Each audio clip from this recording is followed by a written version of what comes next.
절씩 교독하시고 우리 마지막 절은 다 같이 읽도록 하겠습니다. 요한복음 1장 14절에서 18절입니다. 말씀이 육신이 되어 우리 가운데 거하심에 우리가 그의 영광을 보니 아버지의 독생자의 영광이요 은혜와 진리가 충만하더라.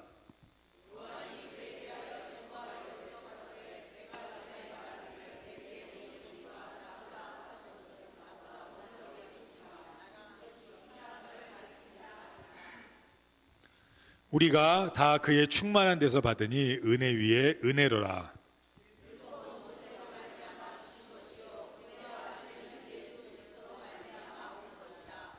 다 같이 읽겠습니다.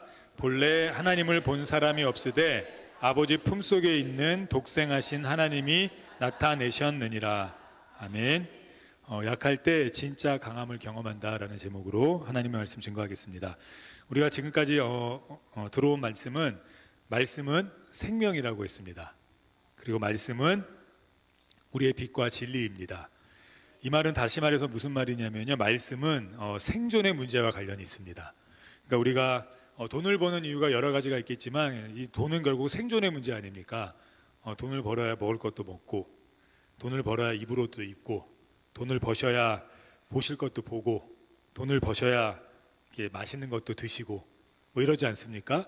그러니까 결국 우리가 이렇게 힘들어도, 때로는 어려워도, 몸이 아파도, 그럼에도 불구하고 우리가 아침에 일어나 나가서 열심히 일하는 이유는 돈을 벌어야 하는 것 때문이고, 그리고 거기에는 생존이라는 문제가 걸려있기 때문이죠. 말씀도 마찬가지입니다. 말씀도 생존의 문제예요. 그러니까 우리가 돈을 벌지 않으면 우리의 목숨이 위태롭듯이, 가정이 위태롭듯이, 우리가 삶의 모든 전반적인 부분들이 위태롭듯이 우리가 말씀을 붙들지 않고 말씀을 지키지 않으면 우리의 생존의 문제가 생깁니다. 그래서 이 말씀은 결국 생존의 문제입니다. 더 나아가서 이 말씀은 삶의 문제예요. 그러니까 우리가 잘 살고 싶지 않습니까? 그러니까 뭐 이렇게 부자도 잘 사는 거지만 이렇게 행복하게 정말로 잘, 그걸 요즘에 뭐라 그러죠? 웰빙이라 그러죠. 웰빙. 이 빙이 존재라는 의미인데 웰이 잘 사는 겁니다. 그러니까 잘 존재하는 거예요. 그러니까 존재를 잘하는 건데 이 웰빙의 문제도 결국은 말씀과 연관이 있습니다. 그래서 우리가 말씀을 잘 붙들고 말씀대로 잘 살 때 우리의 삶이 생존의 문제가 해결이 되어지고, 그리고 말씀을 잘 지키며 살아갈 때 우리가 잘 살 수 있습니다. 결국 말씀은 생존이고 말씀은 삶의 문제며 말씀은 인생입니다. 그래서 말씀을 우리가 잘 붙들어야 되고 잘 살아내야 되는데, 문제는 이 구약을 보면 구약에 이스라엘 백성이 나오지 않습니까? 근데 이 이스라엘 백성이 하나님의 말씀 잘 못 지켰고요. 그 하나님의 말씀을 못 지키니까 그들의 삶의 고생이 심했습니다. 또 고생이 심하다 보니까 하나님 믿는데도 고생이 심하니까 원망과 불평 속에서 살았고요. 또 이 원망과 불평 속에 살다 보니까 늘 사막과 같은 삶을 살면서 목마름으로 살았어요. 그게 이스라엘 백성이 하나님을 믿으면서 살아갔지만 그들이 어쩔 수 없이 살았던 문제들이었습니다. 그래서 제가 그들을 보면서 좀 의아하게 여겼던 것은 뭐였냐면요, 그들이 분명히 하나님이 함께 하심을 그들은 경험했습니다. 불기둥과 구름기둥으로 경험했고요. 또 그들 눈앞에서 많은 이적과 기사가 나타났고요. 또 심지어는 하나님이 직접 글로 말씀을 쓰셔서 이스라엘 백성에게 전달해 주기까지 했거든요. 근데 그럼에도 불구하고 그들은 은혜 받을 때 또는 기적을 경험할 때 잠깐 하나님의 말씀을 지키긴 했지만, 그렇게 지키다가도 살다 보니 주변에 우상들이 보이면 우상 붙들고 살아갔고요. 또 자신의 어떤 불편함이나 말씀 때문에 겪는 고난이 있을 때는 과감하게 그 말씀을 버리고 자신들의 생각으로 살아갔습니다. 그 의아했어요. 왜 이렇게 살까? 분명히 하나님께서 그들과 함께 하시고 그들에게 직접 말씀을 써서 주셨고 홍해를 갈라 주셨고 여러 가지 기적과 여러 가지들을 보여주셨음에도 불구하고 왜 이스라엘 백성은 그렇게 하나님의 말씀을 잠깐 지키다가 다시 떠나가고 잠깐 지키다가 벗어나고 그러면 그렇게 되니까 자꾸 고생하고, 그렇게 고생하다 보니까 자꾸 원망불평하고, 그렇게 원망불평하다 보니까 자꾸만 사막의 길을 걸어가고, 그렇게 사막의 길을 걸어가다 보니까 목마름으로 채워짐이 없이 갈급함으로 살아가고. 왜 그럴까? 왜 도대체? 하나님이 살아계신데, 하나님의 말씀이 있는데. 근데 그 모습이 우리도 똑같더라고요. 우리도 세상을 살아가는데 은혜 받으면 하나님의 말씀으로 살지만, 또 이렇게 살다 보면 내 뜻대로 살아가고, 내 방식대로 살아가고, 내 욕심대로 살아가고, 그러다 또 원망과 불평 속에 살아가고, 힘겨우니까 또 불평하고, 그러다 보니까 또 사막의 길을 걷고, 그러다 보니까 또 목마르고, 계속 이러한 어떤 삶의 악순환이 계속되더라고요. 왜 그럴까? 왜 우리는 하나님이 살아계신데, 신앙으로 살아가는데 왜 이렇게 살아갈까? 고민하며 내린 결론은 뭐였냐면요, 우리에게 하나님의 말씀을 지킬 수 있는 힘이 없구나. 우리 약하구나. 그래서 은혜를 받을 때 좀 힘이 생길 땐 하나님의 말씀 붙들고 살아가다가 또 보니까 다시 내 모습으로 돌아와서 여전히 죄를 짓고 살아가는구나. 결론은 하나였습니다. 물론 우리가 못됐기도 했지만, 죄송합니다. 제가 못됐기도 했지만, 그리고 또 제가 허랑방탕하기도 하지만, 가장 핵심에 있는 건 뭐냐면 우리에게 말씀을 지킬 큰 힘이 없구나. 하나님이 살아계신데도 분명히 우리가 하나님 살아계신 거 알지 않습니까? 하나님 세계에 살아계신 거 안 믿습니까? 안 그러시면 교회 안 나오셨겠죠. 분명히 하나님 살아계신 거 압니다. 그리고 우리가 기도하면 하나님께서 응답하시는 것도 알아요. 병을 고쳐달라고 하나님께 죽자사자 매달리면 하나님께서 불쌍하셔서 병도 고쳐주십니다. 돈이 없다고 하나님 돈 좀 달라고 하면 하나님께서 돈도 주세요. 주십니다. 아멘 하시는 분들에게 아닙니다. 제가 이런 얘기 안 할게요. 다 주실 겁니다. 다 하나님께서 주세요. 하나님 살아계신다고요. 그래서 이렇게 돈도 주시면 우리 주님 살아계시네. 병도 고쳐주시면 우리 주님 살아계시네. 이런데 이상하게 말씀을 지키려고 그러면 힘이 없어요. 왜 그렇습니까? 약해요. 우리가 참 약한 존재예요. 그래서 이스라엘 백성도 하나님의 말씀을 지킬 수 있는 힘이 없었어요. 능력이 없었어요. 우리도 하나님의 말씀을 지킬 수 있는 힘과 능력이 없어요.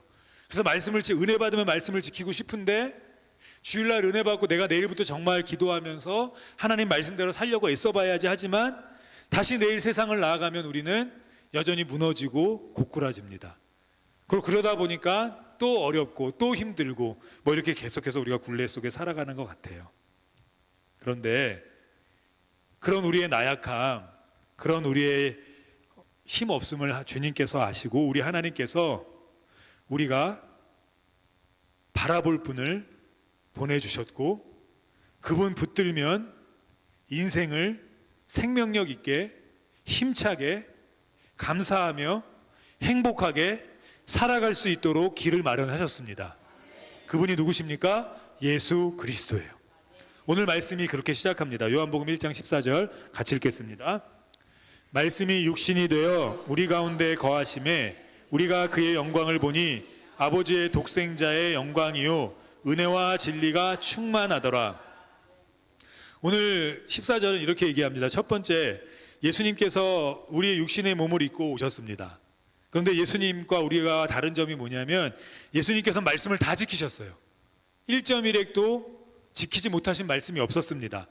19장 요한복음 19장 30절에 보니까 예수께서 신포도주를 받으신 후에 이르시되 다 이루었다 하시고 머리를 숙이니 영혼이 떠나가시니라. 무슨 말씀입니까? 말씀을 다 지키셨어요. 예수님께서 완전히 이루셨어요. 근데 그 예수님은 어떤 분이셨냐면, 우리랑 똑같이 밥을 드시지 아니하시면 배가 고프시고, 잠을 주무시지 아니하시면 너무 피곤하신 연약한 육체를 갖고 계셨습니다. 그래서 오늘 본문 이렇게 얘기합니다. 1장 14절에 앞에 보니까 말씀이 육신이 되어, 여기서 육신은 어떤 의미냐면요, 그러니까 우리는 육신 다 똑같은 육신 아닙니까? 이 몸뚱이 이런 의미 아닙니까? 근데 헬라어에는 되게 여러 가지 육신을 표현할 때 여러 가지 단어를 씁니다.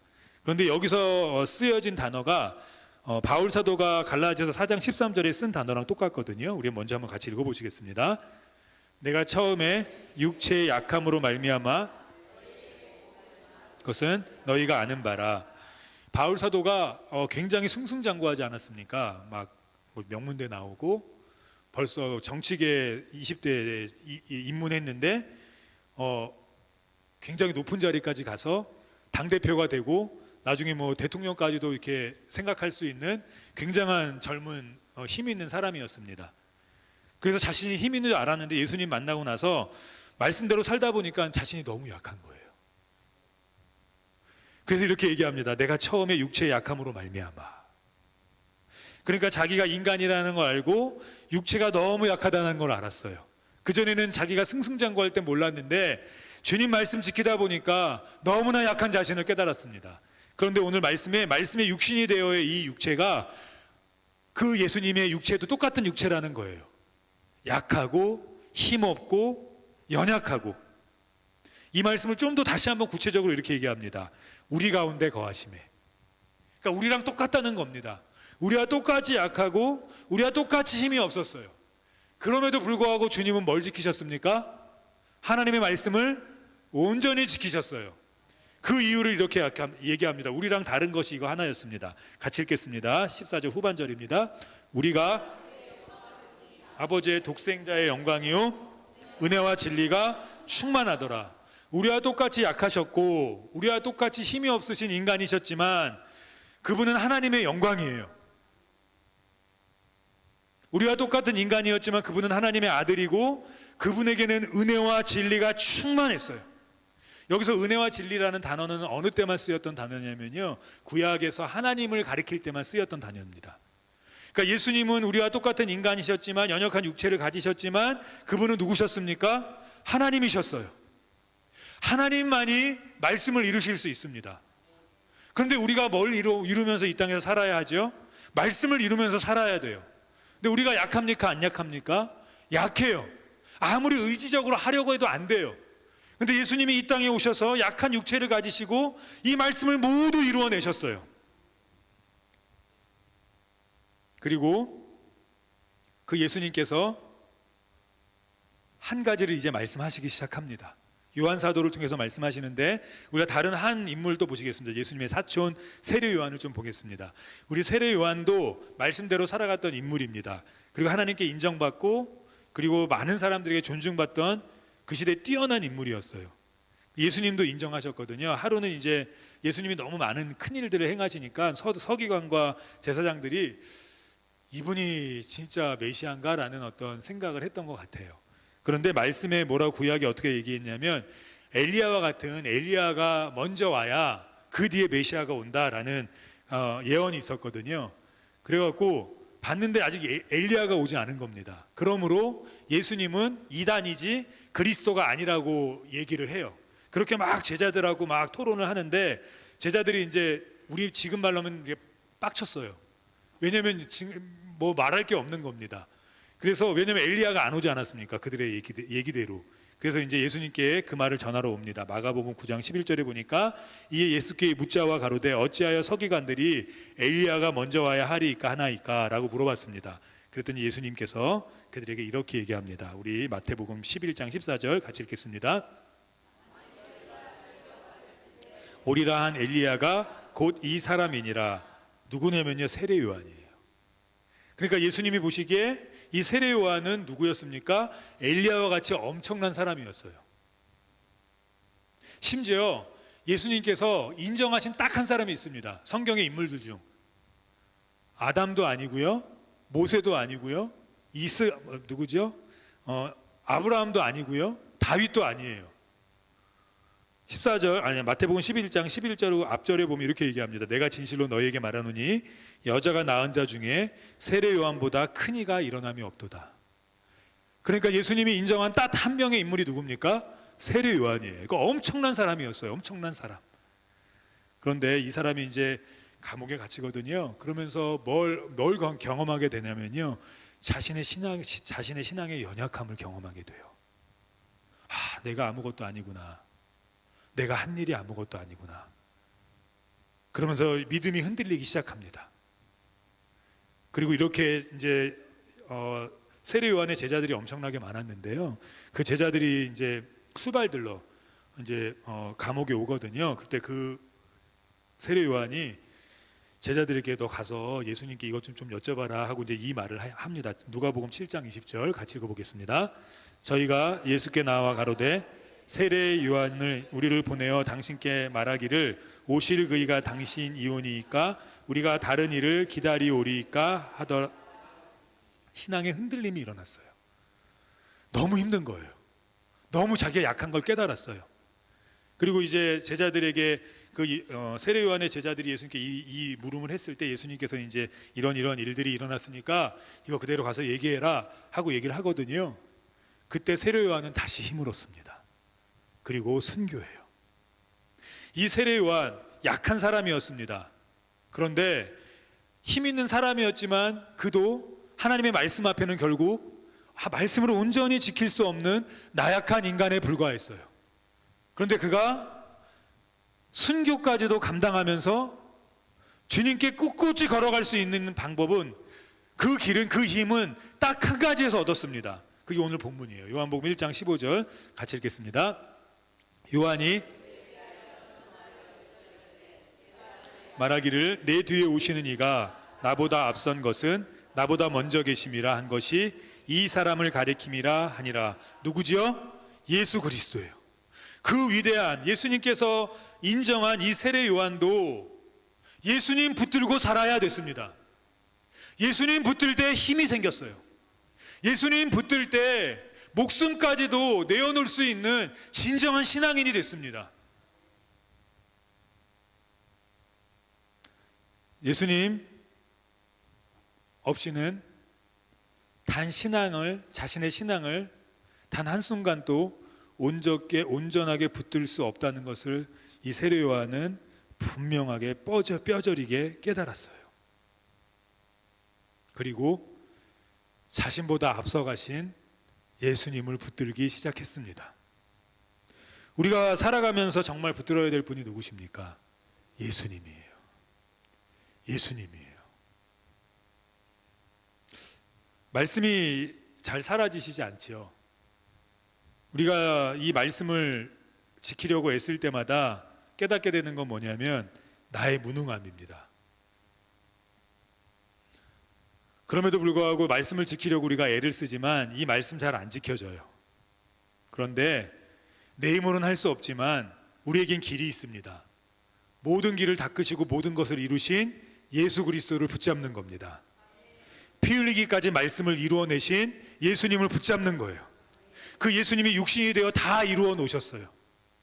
그러므로 연약한 우리가 예수님 붙들면 연약한 육신을 가진 우리도 말씀대로 살아갈 수 있는 생명력이 일어나기 시작합니다. 그래서 말씀 붙들어야 돼요. 그래서 예수님 붙들어야 돼요. 예수님 붙들면 하나님의 영광이 우리의 삶을 통해 나타납니다. 예수님 붙들면 은혜가 임하기 시작해요. 예수님 붙들면 진리대로 살아갈 수 있는 길이 보이기 시작합니다. 내 힘이 아니에요. 내 능력이 아니에요. 우리 분명히 오늘 말씀을 통해 아시지 않습니까? 우리는 약해요. 그래서 못해요. 근데 예수님은 다 이루셨어요. 약한데 하나님이시기 때문에 이루셨습니다. 그러므로 우리도 약하지만 내 힘으로는 할 수 없지만 예수님 붙들면 이 땅을 살아갈 때 하나님의 영광을 말씀을 통해서 나타낼 수 있습니다. 예수님께서 지금까지 그 누구도 할 수 없었던 수많은 기적들을 베푸셨어요. 무리를 거르시고 문둥병자를 낫게 하시고 심지어는 죽은 자를 일으키셨습니다. 왜 이런 일을 하셨습니까? 사람으로 할 수 없는 일을 왜 하셨습니까? 우리로 할 수 없는 이 말씀, 순종할 수 없는 이 말씀, 사람의 힘으로 할 수 없는 이것, 예수님 붙들면 기적을 통해서 예수님이 말씀 이루게 하신다는 겁니다. 하나님의 영광이 우리의 삶을 통해 나타나게 하신다는 거예요. 은혜와 진리가 충만하게 하신다는 겁니다. 그래서 예수님 붙들어야 돼요. 무능한 나지만 이 무섭고 어두운 현실, 불안하고 초조한 현실, 기쁨과 평강으로 바꾸고 잘 사고 잘 사는 어떤 살맛이 나네, 이렇게 좀 살아야 되지 않겠습니까? 언제까지 죽어야지, 이 땅 너무 힘들어, 언제까지 이렇게 되뇌이며 사시겠습니까? 천국 가기 전에 천국을 좀 맛봐야 되지 않으시겠습니까? 잘 사는 인생, 우리가 좀 맛봐야 되겠습니다. 근데 연약하고 나약한 내 힘으로는 그게 안 돼요. 주일날 하루 나오기도 너무 힘들어요. 다 이루신 분 계십니다. 하나님의 영광이 되시고 은혜와 진리가 충만한 분이 계세요. 말씀을 지키다 실패해도 괜찮고요, 좌절해도 괜찮아요, 약해도 괜찮아요. 우리가 해야 될 일은 세례 요한처럼 강력한 위대한 사람이 되는 것이 아니라 그도 우리도 예수님 바라봐야 되는 것이 우리가 해야 될 일입니다. 이게 신앙이에요. 신앙은 내 힘으로 이렇게 살아가는 것이 아닙니다. 믿음의 주에 온전케 하시는 이인 예수를 바라보는 게 신앙이에요. 바울 사도께서 굉장히 많은 일을 하시지 않았습니까? 위대하시지 않습니까? 그런데 늘 자신이 약한 걸 봤어요. 그러니까 우리는 나는 약하다. 그래, 맞아, 나는 약해. 하나님 말씀 지킬 수도 없고 하나님 말씀 온전히 전할 수도 없고 선교도 제대로 할 수 없고 전도도 제대로 할 수 없다. 그래, 나는 약해. 나는 이 모양이야. 그리고 멈추지 않았습니다. 그는 시선을 돌려 그를 온전케 하시는 이인 예수 그리스도를 붙잡았어요. 고린도후서 12장 9절 같이 읽어보시겠습니다. 나에게 이르시기를 내 은혜가 내게 족하도다. 이는 내 능력이 약한 데서 온전하여 짐이라 하신지라. 그러므로 도리어 크게 기뻐함으로 나의 여러 약한 것들을 대하여 자랑하리니 이는 그리스도의 능력이 내게 머물게 하려 함이라. 예, 신앙은 무엇이죠? 예수님 붙드는 거예요. 예수님 붙들 때 힘이 생깁니다. 약해도 괜찮아요. 강력함은 내가 약하다는 것을 인정하고 예수님 붙들면 강력해질 수 있습니다. 제가 이렇게 학생들을 가르치면서 요즘에 고등학생들이 이제 중학교 때는 조금만 공부해도 아이들이 성적이 나오거든요. 그러니까 막 되게 좋아해요. 야, 내가 공부 선생님 이만큼 했는데요, 이만큼의 결과가 나왔어요. 그러다 이제 고등학교 들어가면 완전히 바뀌거든요. 너무 바뀌어서 아무리 노력해도 이제 점수가 안 나와요. 이제 그러다 보니까 어떤 학생이 저에게 정말 저 이번에 한 3주, 2주일 정도 정말 열심히 했는데 80점도 못 맞았어요. 그러는 거예요.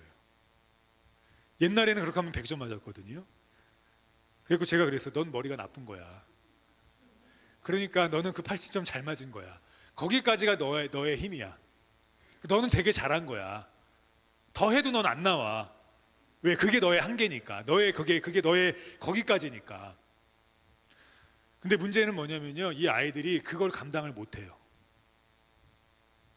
그걸 못 받아들여요.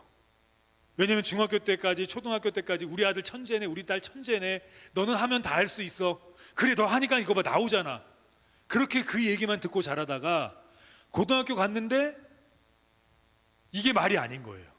이 한 학생은 학교에서 그래도 영재 소리 들었어요. 그래서 이제 외고를 갔습니다. 외고를 가서 뭐 어디 이제 다른 데 있다가 다시 이제 저랑 어떻게 연결이 돼서 다시 왔는데, 그 학생이 기숙사 생활을 해야 되는데 기숙사 생활을 못 해요. 그 왜 못하냐, 그래도 적응해야지 그랬더니 정신과를 다닌대요. 약이 없으면 못 살아요. 온몸이 다 아프고 막 토하고 막 이러는데 병원 가면 증상이 안 나타난대요. 왜 그런 거죠? 그 엄마가 이제 그 위에 좀 이렇게 나이 차이가 많이 나는 오빠가 있는데, 오빠가 너무 속을 썩여갖고 우울증에 걸리셨대요. 근데 이 딸이 외고 들어가면서 우울증이 났대요. 근데 이제 이 딸이 우울증에 걸렸어요. 자기 정말 잘할 줄 알았는데 가니까 다 천재래요. 외고니까 그렇겠죠. 다 천재래서 자기가 아무것도 아니더래요. 너무 볼품이 없더래요. 근데 그게 너무 충격으로 다가와서 이게 약을 안 먹으면 너무 우울해서 못 살겠는 아이가 된 거예요. 그래서 계속 정신과 다닌대요. 근데 그런 아이가 수도 없습니다. 지금 고등학생들 중에 그런 아이가 너무나 많아요. 그러니까 어떤 아이는 또 이러더라고요. 선생님 저 자퇴할게요 그러더라고요. 자퇴할래요? 왜? 그랬더니 자기 정신과 가는데 우울증이 너무 심해서 막 학교 가면은 창문에서 뛰어내리고 싶대요. 자신이 그렇게 약한지 몰랐대요. 제가 그래서 속으로 그랬어요. 자퇴하면은 되죠. 자퇴하면 뭐 자기 검정고시 봐서 검정고시 보고 자기가 뭐 동물 좋아하니까 애견 미용 배우게 수의사 된다 그랬었거든요. 주변에서도 다 그만한 실력이 된다 그랬어요. 근데 고등학교 가보니까 그게 아닌 거예요. 너무 약한 거예요. 그리고 자퇴하고 수의사는 이제 안 하고, 수의사는 자기가 안 될 건지 알겠대요. 자기 그만한 힘도 없고 그만한 머리도 안 되고 그만한 능력도 안 된대요. 그 대신에 애견 미용 배워서 애견 미용사가 되겠대요. 근데 제가 속으로 그랬습니다.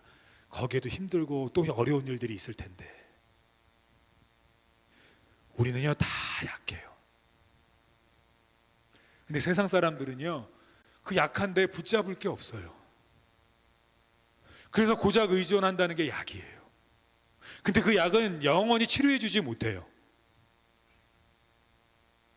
고등학생들부터 벌써 그렇게 힘겹게 살면 세상을 어떻게 감당하겠습니까?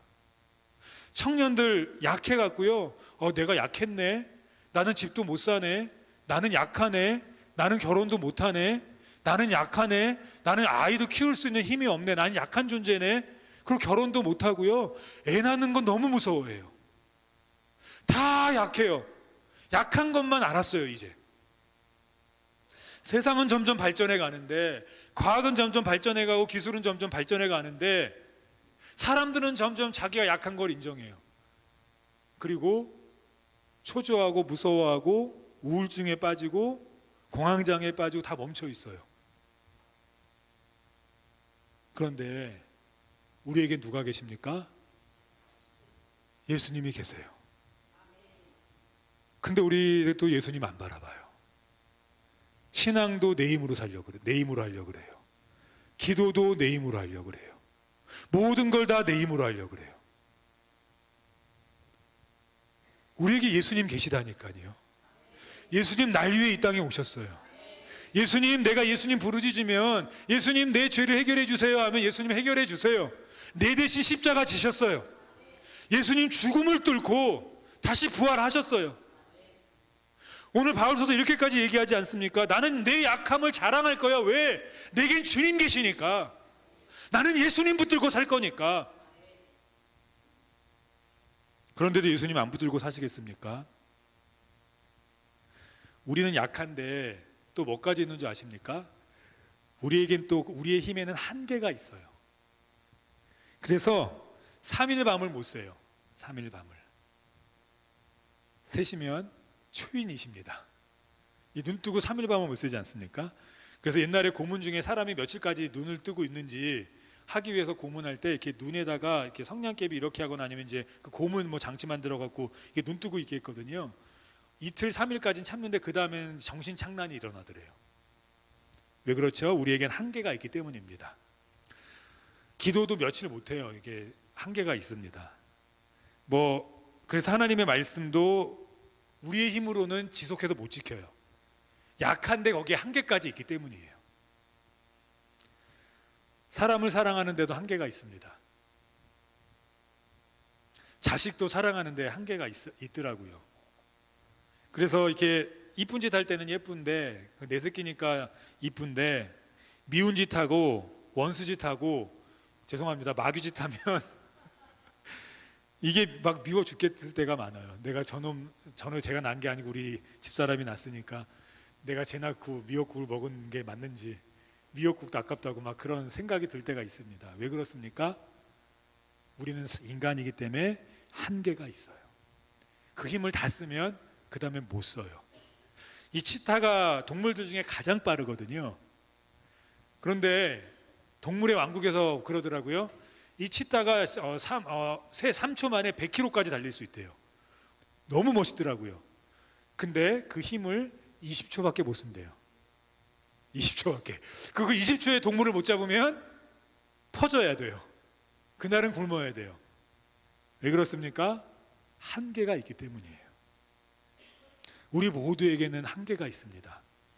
그래서 신앙생활을 내 힘으로 하면 은혜 받을 때는 으쌰으쌰 하는데 며칠 못 가요. 왜요? 한계가 있기 때문이에요. 오늘 혹시라도 은혜 받고 나가시면서 이런 결심하실 수 있습니다. 나 내일부터 진짜 하루에 5분이라도 기도해야지. 일주일 못 하실 거리요? 왜 그렇습니까? 이거 시험 든 거 아니세요. 내 한계가 거기까지예요. 한계가 있기 때문이에요. 그 직분도요, 내 힘으로만 감당하시면 한계가 있습니다. 그래서 너무 힘들어요. 근데 하는 수 없이 하시는 거예요. 하는 수 없이. 안 하면 욕먹으니까. 안 하면 또 하나님이 치시니까. 그래서 오늘도 뭐 해야 돼. 오늘도 새벽 예배 나가야 돼. 나 이거 하던 기도니까 오늘도 해야 돼. 왜 그렇습니까? 안 하면 안 되니까. 근데 너무 힘들어요. 이미 한계에 찼어요. 이미 한계. 우리가 얘기하는 심리학적 용어 중에요, 번아웃이라는 용어가 있습니다. 다 태워져 없어진 거예요. 근데 이 번아웃이 지금은 모든 사람들에게 적용이 되는데, 옛날에 60 몇 년도에 나왔다고 하던데요. 그때는 그 정신병자들에게 적용이 됐던 말이래요. 그러니까 무슨 말이냐면 마약을 할 때는 막 힘이 충천한데 그 마약이 떨어지면 그 사람들이 무능하게 이렇게 멍하게 보고 있는데요. 아무 일도 안 하려고 그런대요. 왜냐하면 정신적으로 이 정신이 다 태워졌기 때문입니다. 그래서 그 번아웃이라는 그 용어가 7, 80년대 이제 일반 사람들에게 적용이 된 거예요. 그러니까 무슨 말이죠? 아무것도 못 해요. 일을 하긴 하는데 그냥 하는 거예요. 돈 벌어야 되니까. 자녀를 키우긴 키우는데 그냥 하는 거예요. 키워야 되니까. 행복도 없고 기쁨도 없고 감사도 없고 안 키우면 안 되니까. 부부 생활을 하는데 그냥 하는 거예요. 안 살면 안 되니까. 요즘엔 안 그런 것 같은데 저희 때까지만 해도 그러면 안 되지 않았습니까? 성경도 그렇게 얘기를 하고 있고요. 그래서 안 하면 안 되니까 그냥 사는 겁니다. 사랑도 없고 뭐도 없어요. 왜 그렇습니까? 그 사람이 못된 게 아니에요. 다 썼기 때문이에요. 그래서 이렇게 자녀에게 사랑을 막 쏟으면 남편을 좀 덜 사랑할 수밖에 없어요. 그래서 저는 아내를 너무 사랑합니다. 자녀에게 많은 힘을 안 썼기 때문에. 농담이고요. 이렇게 한 곳에 다 쏟으면 다른 곳에 못 쏟아요. 그래서 이게 남자들은 지금 남편하고 아내 다 일하지만 예전에 남편들만 일하는 그런 시대에는 남편이 막 밖에서 일하고 오면 집에서 아무 말도 못 하잖아요. 그래서 아내들은 말하는 게 좋은데 남편들은 말하고 싶은데 말하면 귀가 아프다 그래요. 왜요? 이미 밖에서 다 썼기 때문이에요. 그래서 집에 와서 할 수 있는 힘이 없는 겁니다. 근데 그것은 이제 아내는 사랑하지 않아. 사랑에 식었어. 처음엔 안 그랬는데. 처음엔 왜 안 그랬습니까? 미쳤었거든요. 미치면 막 다른 힘이 나오지 않습니까? 그랬는데 제정신이 되고 나니까 이제 한계가 있는 거예요. 왜 그렇습니까? 사람에게 모두 한계가 있어요. 요즘에는 청년들, 20대, 30대 청년들도 번아웃이라고는 하지 않고요. 토스트 아웃이라는 단어가 생겨났더라고요. 그러니까 토스트 먹는데 이게 태워진 토스트 있지 않습니까? 안 먹자니 배고프고 먹자니 탔고 이런 거. 그래서 요 청년들이면 얼마나 꿈이 왕성해야 됩니까? 근데 그렇게 안 하고 그냥 벌어야 되니까 나가고, 남들이 다 하니까 결혼하고, 남들이 다 애 낳으니까 애 낳고, 그냥 이렇게 살아가는 거예요. 왜 그렇습니까? 힘이 없어요. 한계에 다 달았어요. 중고등학생도 그런데요. 우리에겐 한계가 있습니다. 그런데 주님께는 한계가 없어요. 그 말씀을 이렇게 얘기하고 있습니다. 요한복음 1장 16절 같이 읽어보시겠습니다. 우리가 다 그의 충만한 데서 받으니 은혜 위에 은혜더라. 이 은혜 위에 은혜라는 것은 뭐냐면요, 부어져서 찾는데 계속 부어준다는 거예요. 누구만이 계속 부어주실 수 있습니까? 주님만이 계속 부어주실 수 있어요. 제가 아까 말씀드리지 않았습니까? 열심히 해도 80점이라고. 네 머리가 거기까지야. 그거 인정해. 그래야 정신병 안 걸려요. 근데 자기는 더 공부하고 싶대요. 더 잘하고 싶대요. 근데 그게 안 된대요. 그러니까 속상하다가 스트레스 받고 정신병이 걸리는 거예요. 더 될 수 있는 방법이 있습니다. 내 입을 넓게 열라. 내가 채우리라. 주님이 채우시면 돼요. 우리는 한계에 다다른다고요. 우리는 안 돼요. 약해요. 그거 인정하셔야 돼요. 그럼 정신병이 와요. 왜 이렇게 나이 드신 분, 우리 어르신들이 왜 이렇게 우울하십니까? 자기 아직도 정신은 청춘인데 받아주는 데가 없어요. 아직 자신은 생각은 청춘인데 몸이 자꾸만 힘들어져요. 생각이 자꾸만 깜빡깜빡해요. 그러다 보니까 나는 몸은 강한 것 같은데 아닌가? 약하구나. 그리고 약함을 인정하시면 괜찮은데 약함을 인정 안 해요. 나는 끝까지 가장이야.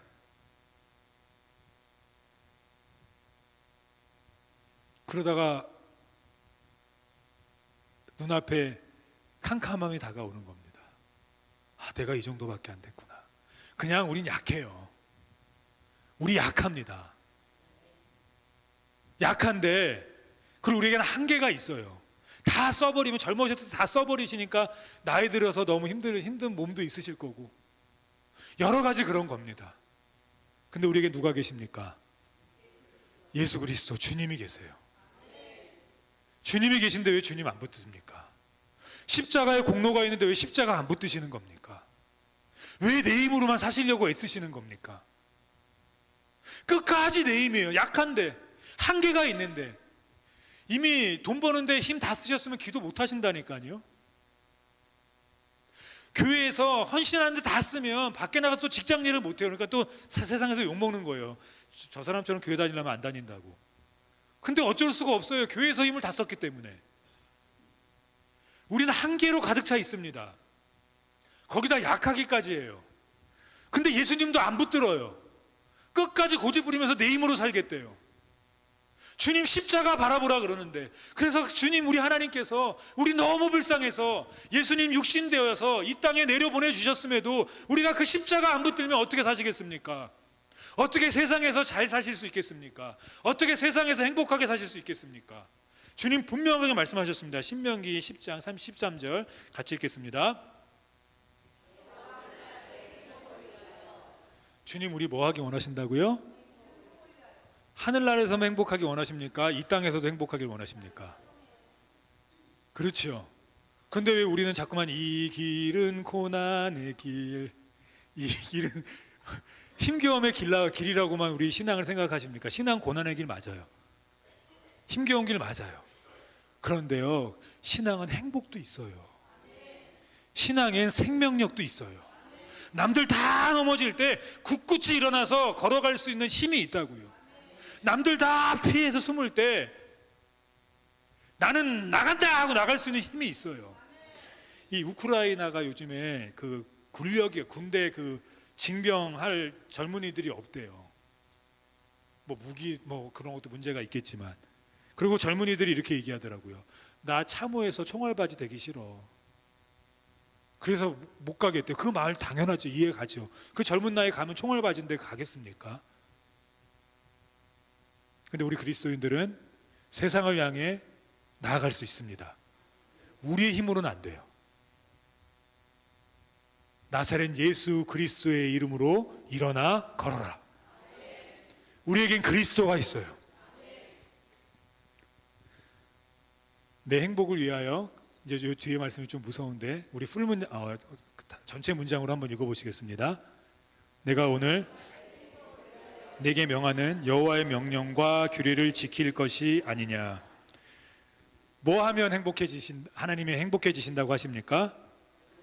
여호와의 명령과 규례, 말씀을 지키면 행복하대요. 근데 지금 제가 계속 말씀드렸습니다. 우리는 말씀을 지킬 힘이 없습니다. 이스라엘 백성을 통해서도 보았고 또 많은 사람들을 통해서도 보았습니다.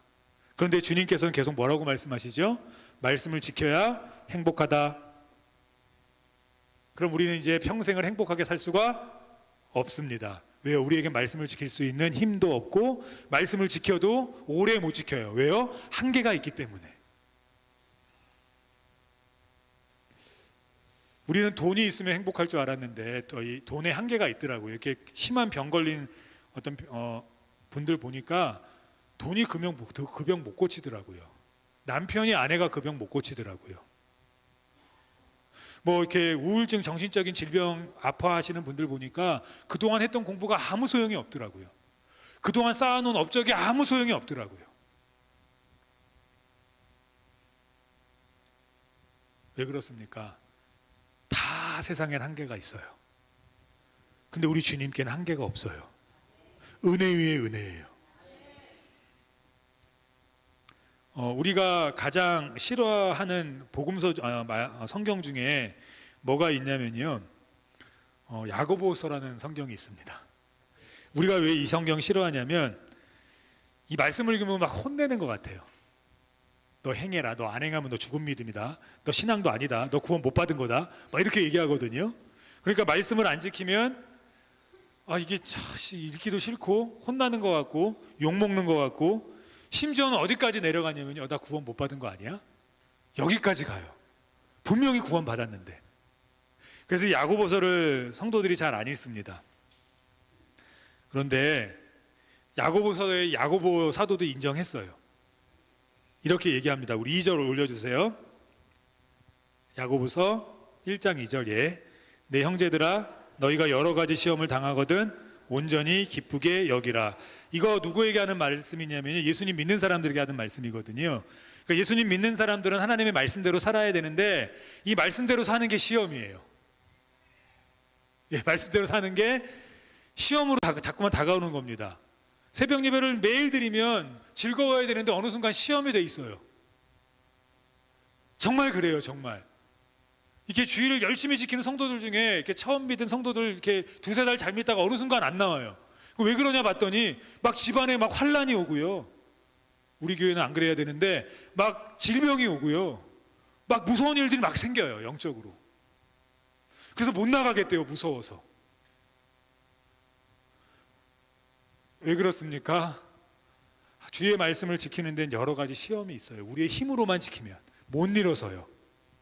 하나님의 말씀은 우리의 힘으로만 지킬 수가 없어요. 기도도 우리의 힘으로만 하시면 안 돼요. 제가요, 다음 주부터 열심히 제가 나올게요. 제가 한 분도 열심히 나오는 분 못 봤어요. 그러면 그 다음 주에 그 성도분이 어떻게 교회에 들어오시는지 아십니까? 교회를 안 가면 안 되고 얘기한 건 있고 시험에 들어서 오세요. 시험에 들어서. 왜 그렇습니까? 내 형제들아, 너희가 여러 가지 시험을 만나거든. 근데 뭐하게 여기래요? 기쁘게 여기라. 왜 기쁩니까? 역시 내 힘으로는 안 돼.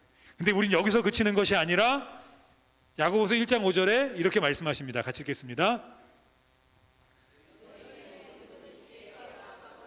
모든 사람에게 후히 주시고 꾸짖지 아니하시는 하나님께 구하라. 그리하면 주시리라. 우리에겐 누가 계십니까? 주님이 계세요.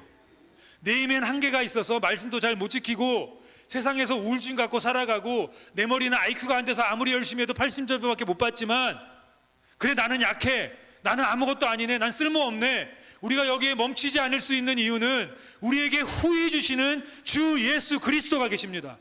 은혜 위에 은혜를 부어주시는 예수 그리스도가 계세요. 어떤 학생이 아침 점심도 못 먹는 거예요. 야, 너 왜 그러냐? 먹어라. 뭐 사줄까? 그랬더니 아니래, 아빠 카드 있대요. 근데 안 먹어요.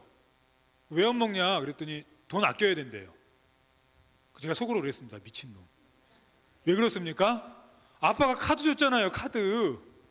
그럼 그건 뭐죠? 변명이죠. 사실이 아니잖아요. 물론 자기는 돈이 없지요.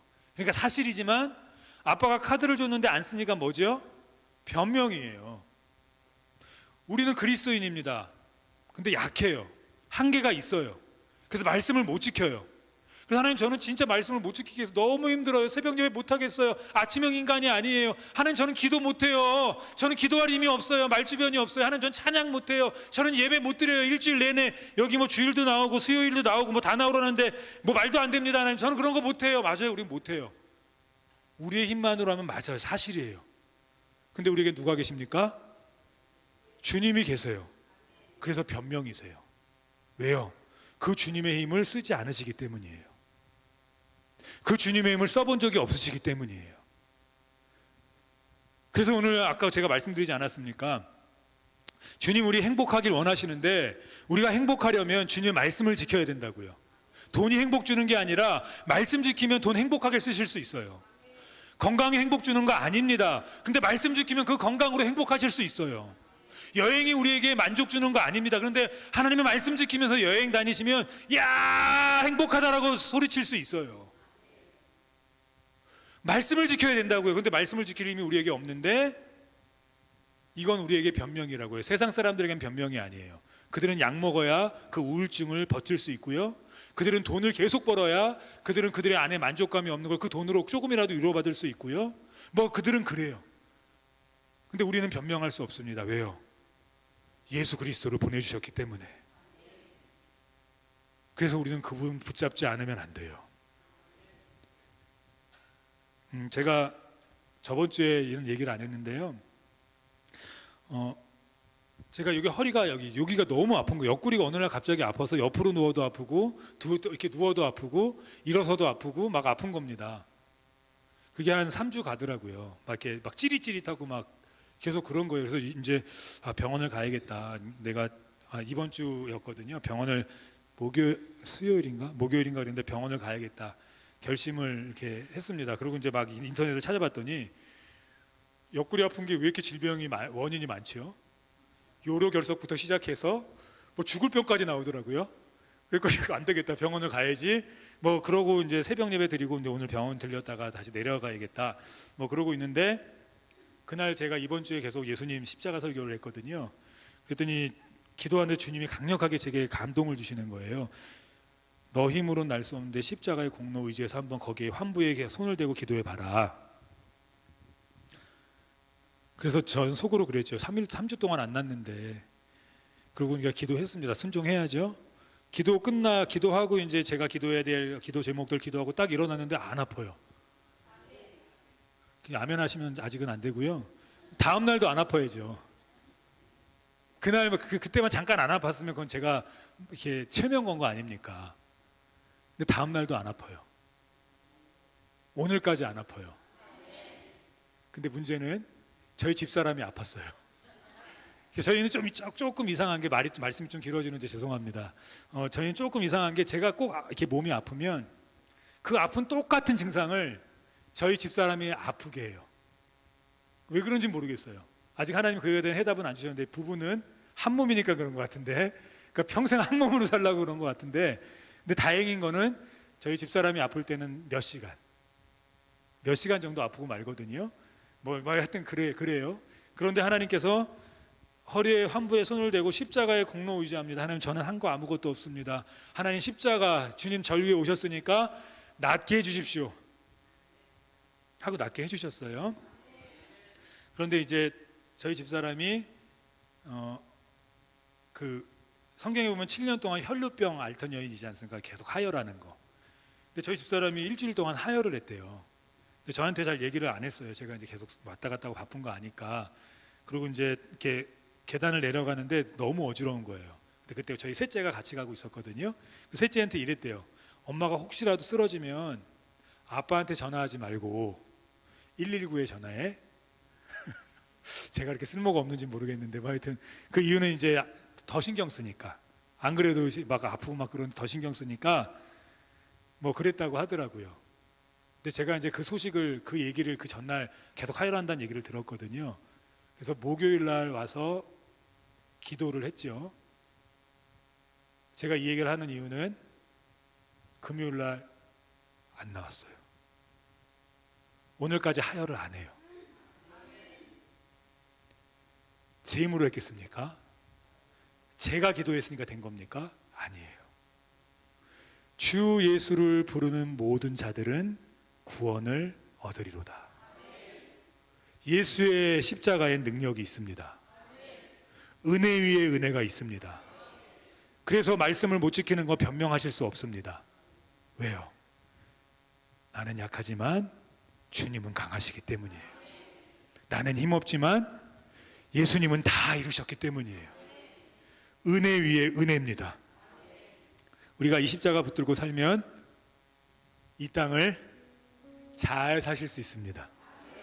힘있게 사실 수 있어요. 저는 그 은혜가 우리에게 넘치기를 주님의 이름으로 축원합니다.